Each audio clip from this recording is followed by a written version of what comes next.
म बार्गेनिङ गरेर आएको होइन। मलाई नगर कमिटीमा पनि राख्न पर्दैन, मलाई जिल्ला कमिटीमा पनि राख्न पर्दैन, मलाई पैसा पनि दिन पर्दैन, चिया पनि खुवाउनु पर्दैन, मसँग आफ्नो प्रोपर्टी छँदैछ आफ्ना छोराछोरी पाल्ने। यो देश बन्नुपर्छ भन्ने हैसियतले आएको हुँ। मात्रै एमालेको सदस्यता आजबाट लिएको कुरा सम्पूर्ण मेरा प्रवासमा रहेका ती हजारौं कमरेडहरूलाई जानकारी गराएँ।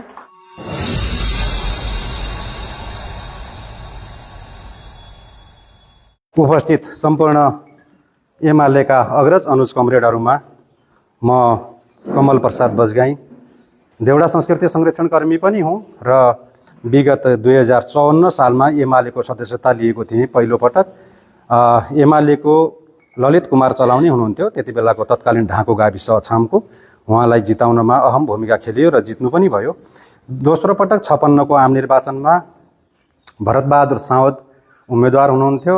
म त्यति बेला सानै थिएँ, मैले पार्टीका धेरै कुराहरू बुझेको थिइनँ र गाउँ नै एमालेमय बनेपछि उहाँको प्रचार प्रसारमा कलाकारिताकै भूमिका प्रचार प्रसार अवधिभरि नै म घुमेँ।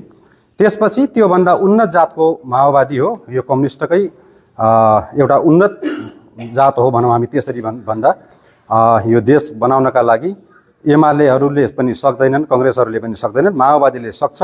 मालेमावादको प्रत्यक्ष सिद्धान्तमा कडाइका साथ अगाडि बढ्नुपर्छ भन्ने किसिमका नेताहरूका आश्वासन र भाषणहरू सुनेपछि हामी पनि त्यतातिर लाग्यौँ र इमान्दारिताका साथ काम चाहिँ कहिले प्रवासमा, कहिले घरवासमा, कहिले गीतबाट, कहिले सङ्गीतबाट, कहिले सेनालाई चामल बोकेर, कहिले प्रवासमा चन्दाहरू भेलाहरू गरेर जसरी भए पनि इमान्दारिताका साथ आजको मितिसम्म म नेपाल कम्युनिस्ट पार्टी माओवादी केन्द्रकै सदस्य थिएँ र प्रवासमा रहेको भातृ सङ्गठन अखिल भारत नेपाली एकता मञ्चको केन्द्रीय सदस्य रहेर मैले काम चाहिँ गरेको थिएँ।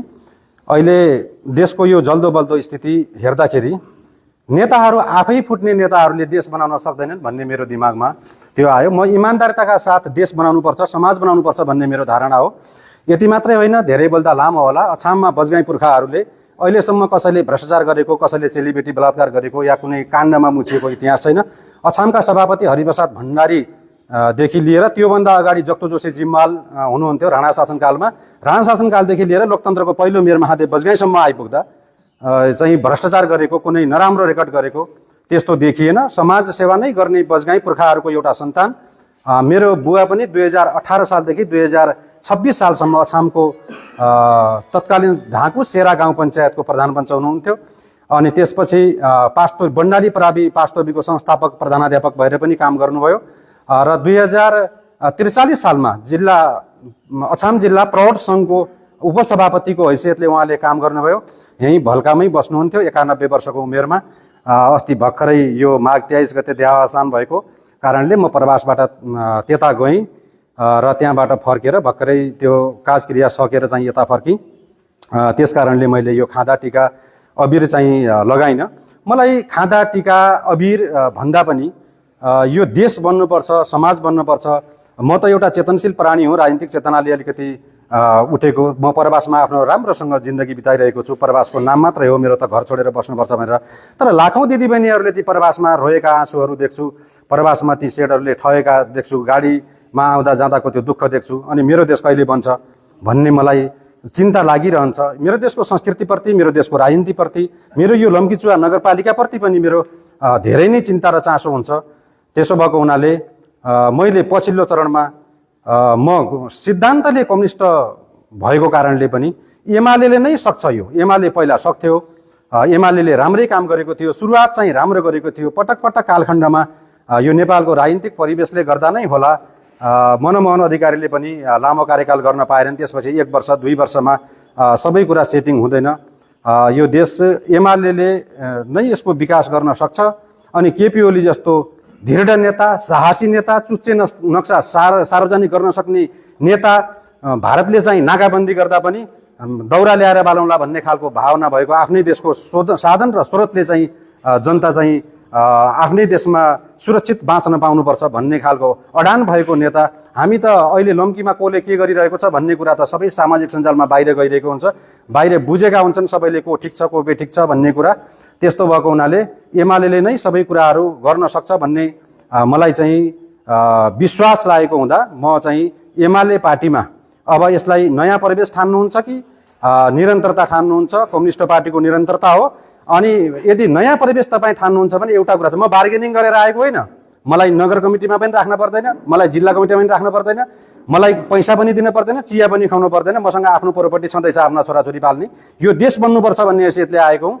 मात्रै एमालेको सदस्यता आजबाट लिएको कुरा सम्पूर्ण मेरा प्रवासमा रहेका ती हजारौं कमरेडहरूलाई जानकारी गराएँ।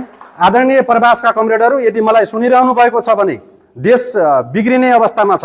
आफै टुटफुट गर्ने, कहिले कताका भाषण गर्ने, कहिले कताका भाषण गर्ने, कहिले यता हो भने यो लम्कीचुवामा 5 जना उम्मेदवार छन्, मैले कसलाई भोट दिने? भोट दिनको लागि एउटा ठाउँ चाहियो नि। ती सबै साथीहरू बराबर हुन्। यदि तपाईँ इमान्दारिताको राजनीति गर्नुहुन्छ, यो देश बनाउनु छ भने नेपाल कम्युनिस्ट पार्टी एमाले, केपी ओलीले नेतृत्व गरेको नेपाल कम्युनिस्ट पार्टी एमालेको पक्षमा र सूर्य चिन्हमा भोट हाल्न तपाईँहरूलाई मैले सबैले आज यो हलबाट चाहिँ अनुरोध गरेको छु। यसमा शङ्का गर्नुपर्ने कुनै आवश्यकता छैन। अहिले पनि म एमालेका नेताहरूसँग मेरो हैसियत यो थियो, तपाईँ यो हैसियत दिएपछि आउने नत्र नआउने, अथवा कुनै किसिमको बार्गेनिङ, अथवा कहीँ मेरा छोराछोरीलाई नोकर लगाइदिनुलाई, मलाई चाहिँ यहाँ राखिदिनुलाई, त्यो होइन। म विशुद्ध एमाले पार्टीको सदस्यता लिएर एमालेका साथीहरूसँग सहकार्य गरेर इमान्दारिताको र निष्ठाको राजनीति गर्नेछु। र मेरा ती वीर पुर्खाहरू, गौरवगाथा भएका ती मेरा वीर पुर्खाहरू जो छन्, उनीहरूले देखाएको बाटो राजनीति व्यापार होइन, राजनीति दलाली पनि होइन। राजनीति भनेको विशुद्ध देशको सेवा हो। देशको सेवा इमान्दारीपूर्वक गर्नुपर्छ। राष्ट्रलाई योगदान भनेको के हो? तपाईँहरूले भोट बेच्नुभयो भने, तपाईँहरू बार्गेनिङ गरेर आयो भने त्यो तपाईँको योगदान हुन जाँदैन, त्यो तपाईँको व्यापार हुन जान्छ। त्यसैले म कुनै बार्गेनिङ पनि गरिनँ, मैले कसैसँग पैसा पनि मागेन। तपाईँहरू प्रवासमा रहेका कमरेडहरू मेरो यदि सुनिरहनु भएको छ भने मेरो आवाजलाई, म राजनीतिक पार्टीमा प्रवेश गरेकै कारण कुनै पनि किसिमको यो एमाले पार्टीबाट मैले प्रवेश गरेँ अथवा यो गरेँ, यति भोट छन् त्यस्तो भोट छन्, झुटा लालछना र ती झुटा आश्वासन र प्रतिबद्धता दिने छैन।